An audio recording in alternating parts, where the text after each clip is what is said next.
जम्मू कश्मीर में security forces ने बड़े दहशतगर्दाना ठिकाने का पर्दाफाश किया है। शुमाली कश्मीर के बारामूला में सिक्योरिटी फोर्सेस और जम्मू कश्मीर पुलिस की मुश्तरका कार्रवाई के दौरान इस ठिकाने का पता चला। यहां के रफियाबाद के जंगलों से सिक्योरिटी फोर्सेस ने 2 AK-47 rifle, 3 round RPG, 200 round AK ammunition, wireless set और जंग के दौरान इस्तेमाल होने वाले कई हथियार बरामद किए हैं। मुश्तबा दहशतगर्दों की तलाश के लिए सिक्योरिटी फोर्सेस का सर्च ऑपरेशन चलाया जा रहा है। दहशतगर्दों के खिलाफ इस कार्रवाई में 32 RR और स्पेशल ऑपरेशन ग्रुप की टीम शामिल रही। तो समंदर की सतह से तकरीबन 18,000 फीट की ऊंचाई पर वाक़ई दुनिया के सबसे ऊंचे जंगी इलाके सियाचिन ग्लेशियर में हुए एवलांच में 2 जवान शहीद हो गए। रेस्क्यू टीम ने 6 दीगर जवानों को वक्त रहते बचा लिया। शहीद जवानों की शिनाख्त सिवांग गिलियाशन और पद्मा नोर्गिस के तौर पर हुई है। दोनों ले के रहने वाले। जानकारी के मुताबिक शनिचर को सुबह 8 बजे ऑब्जे एहलकारों का एक ग्रुप 0 से 30 डिग्री से भी कम टेम्परेचर में LOC के पास गश्त कर रहा था। इसी दौरान अचानक एवलांच हो गया और पेट्रोलिंग पार्टी बर्फ के बड़े तोदों की चपेट में आ गई। इसकी खबर मिलने के बाद मौके पर पहुंची रेस्क्यू टीम ने 6 जवानों को बाहर निकाल लिया। वहीं 2 जवान जो 18 फीट बर्फ के नीचे दब चुके थे नाजुक हालत में पाए गए, जिन्हें फौरी तौर पर फर्स्ट एड दिया गया, लेकिन अस्पताल पहुंचने तक वो शहीद हो गए। गुज़िश्ता दिनों GDP में आई गिरावट की खबर फैलते ही अपोजिशन ने सरकार पर हमले तेज कर दिए। इस सिलसिले में जम्मू में कांग्रेस लीडरान और वर्कर्स ने सरकार के खिलाफ एहतजाज किया। कांग्रेस वर्कर्स के साथ साथ आम लोगों ने भी बढ़ती महंगाई और गिरती GDP पर नाराजगी जताई है। केंद्र की सरकार क्या सोई हुई है सत्ता के नशे में, उसको जगाने के लिए रोष प्रदर्शन यहाँ पे होगा और अपने ढंग से जिस ढंग से GST की ग्रोथ 4.5 पे आकर टिकी, मैं समझता हूँ ये चुकाने वाला ये आंकड़ा यहाँ पे था, जिससे पूरा भारतवर्ष, पूरे देशवासी और उसके साथ साथ हमारे यहाँ के रहने वाले लोग उससे भी काफ़ी परेशान यहाँ पे है कि आने वाले दिनों में क्या स्थिति होगी। जो प्राइवेट अदारे में बेरोजगारी यहाँ पे बढ़ रही है, प्राइवेट अदारे में भी जो लोग थे वो मुलाजमत की जो 2 करोड़ की बातें करते थे वहाँ से भी नौकरियों से निकाला जा रहा है। और जम्मू कश्मीर में बैक टू विलेज प्रोग्राम के दूसरे मरहले में रियासत भर के लोगों ने अपनी अपनी परेशानियां इंतजामिया के ऑफिसर्स के सामने रखी। इंतजामिया ने भी भरोसा दिलाया कि आने वाले वक्त में एक एक कर उनकी परेशानियों को दूर करने की जानिब काम किया जाएगा। रियासत भर के लोगों में बैक टू विलेज प्रोग्राम को लेकर जोश था, तो दूसरी जानिब कुछ लोग नाराज भी रहे। पुंछ के चांडक पंचायत के लोगों ने भी बैक टू विलेज प्रोग्राम के दूसरे मरहले के बाइकआउट का फैसला किया। लोगों की माने तो सरकार ने पहले मरहले में भी डाटा कलेक्शन कर अवामी मसाइल के निपटारे का वादा किया था, लेकिन अभी तक कोई भी कदम नहीं उठाया गया। लोगों का कहना है कि पहले मरहले में किए गए वायदों को पूरा करने के बाद बैक टू विलेज प्रोग्राम के दूसरे मरहले की शुरुआत होनी चाहिए थी। देहरादून में तालीम हासिल कर रहे कश्मीरी स्टूडेंट्स पर लेट फाइन और शॉर्ट अटेंडेंस फीस जैसे जुर्माने लगाए जाने से कश्मीरी स्टूडेंट्स में नाराजगी है। स्टूडेंट्स का कहना है कि आर्टिकल 370 हटाए जाने के बाद रियासत में पाबंदियां नाफिज कर दी गई थी। कई महीनों तक पाबंदियों की वजह से तलबा कश्मीर में ही बंद होकर रह गए। ऐसे में अगर उन्होंने कॉलेज की फीस नहीं भरी या वो हाजिर नहीं हो सके तो उन पर जुर्माना लगाया जाना गलत है। स्टूडेंट्स ने उत्तराखंड के CM त्रिवेंद्र सिंह रावत से मामले में दखल देने का मुतालबा किया है। और जम्मू में यूथ ऑल इंडिया कश्मीरी समाज ने कश्मीरी पंडितों को माइनॉरिटी का दर्जा देने का मुतालबा किया है। जम्मू में एक रैली के दौरान यूथ ऑल इंडिया कश्मीरी समाज के लोगों का कहना था कि अगर कश्मीरी पंडितों को माइनॉरिटी का दर्जा दिया गया होता तो शायद उनका डिस्प्लेसमेंट नहीं होता।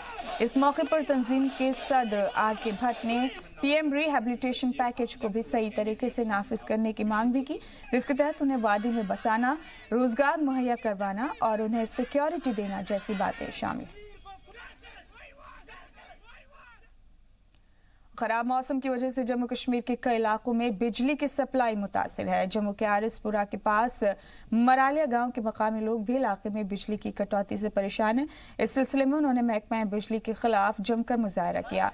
लोगों का कहना है कि इलाके में ज्यादातर वक्त बिजली नहीं होती। इसे लेकर कई बार महकमे में शिकायत की गई, लेकिन इस पर कोई सुनवाई नहीं हुई। और बनिहाल लांबर लिंक रोड पर बनाए जा रहे पुल में खराब मटेरियल के इस्तेमाल की बात सामने आ रही है, जिसे लेकर मकामी लोगों ने जांच की मांग की है। जानकारी के मुताबिक इलाके के फोरवागर नाले पर एक पुल की तामीर का काम किया जा रहा है। मकामी लोगों का इल्जाम है कि PWD महकमे और ठेकेदारों की मिलीभगत से पुल में घटिया किस्म के मटेरियल का इस्तेमाल किया जा रहा है। लोगों ने इंतजामिया से अपील की है कि वो बनाए जा रहे पुल की जाँच करें।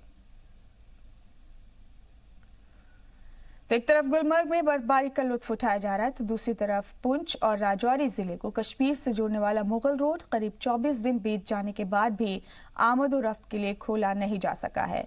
ये रिपोर्ट जरा देखिए।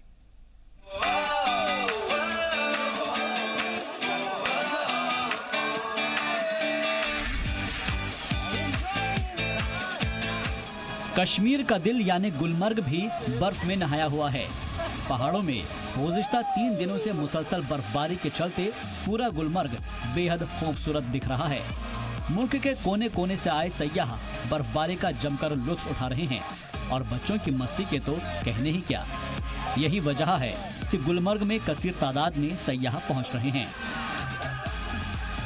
बहुत अच्छा लग रहा है हमको, आप भी आ जाइए एक बार और घूम लीजिए। उनको एक बार तो देखना ही चाहिए। बहुत अच्छे यहाँ के लोग, बातें भी बहुत अच्छी कर रहे हैं और बहुत अच्छा बोल रहे हैं। जैसे ऐसा लग रहा है कि हमको महाराष्ट्र के लोग ही मिल गए। आप लोग बहुत प्यार से ग्रीट करते हैं आपको जब भी आप कहीं भी जाइए। कोई भी टूरिस्ट के लिए तो यहाँ पे कोई भी प्रॉब्लम नहीं है। Tourist they are free everywhere. Srinagar हो, गुलमर्ग हो, सोनमर्ग हो, टूरिस्ट के लिए कोई प्रॉब्लम नहीं है। लोग यहाँ के बहुत अच्छे हैं, बहुत अच्छी हॉस्पिटलिटी है। मैंने ज़िंदगी में पहली बार इतना स्नोफॉल देखा है कि मतलब कंटिन्यूसली कर 4-5 घंटे तक स्नोफॉल हुआ। काफ़ी अच्छा वेदर है यहाँ पर और बहुत अच्छा सुकून है। ये तस्वीरें जम्मू कश्मीर के पुंछ की है, जहाँ पहाड़ों की चोटियाँ बर्फ से पूरी तरह से ढकी हुई हैं। सड़कों पर बर्फ ही बर्फ नजर आ रही है। आपको बता दें कि पुंछ और राजौरी जिले को कश्मीर से जोड़ने वाला मुगल रोड करीब 24 दिन बीत जाने के बाद भी ट्रैफिक के लिए खोला नहीं जा सका है। इसके चलते लोगों को काफी परेशानियों का सामना करना पड़ रहा है। हालांकि जेसीबी के जरिए बर्फ हटाने का काम तेजी से किया जा रहा है। कल रात भर हुई शदीद बर्फबारी से एक बार फिर 3 फीट तक बर्फ जमा हो गई।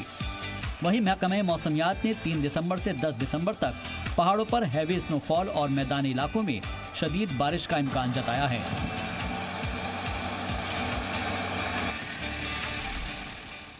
हिमाचल का नजारा भी कुछ ऐसा ही है, जहां दर्जाए हरारत गिरने से ठंड बढ़ गई है। दूर दूर तक पहाड़ों को बर्फ ने अपनी आगोश में ले लिया है। पूरा कुल्लू मनाली सयाहों से सराबोर है। ये जो तस्वीरें आप देख रहे हैं रोहतांग पास और सोलन वैली की है। हालांकि यहाँ दूसरी जगह के मुकाबले अभी बर्फ ज्यादा नहीं गिरी है, लेकिन आने वाले कुछ दिनों में ये तस्वीर पूरी तरह से बदल सकती है, क्योंकि मनाली से लगते लाहौल स्पीति में पिछले कुछ दिनों से पूरे इलाके पर बर्फ ने कब्जा कर रखा है। अभी दिसंबर शुरू भी नहीं हुआ, तब ये हाल है। आगे आने वाले दिनों में बर्फबारी और भी ज्यादा होगी, जिससे मकामियों की मुश्किल बढ़ेंगी, तो वहीं सयाहों का मजा डबल होने वाला है। ब्यूरो रिपोर्ट, जी मीडिया।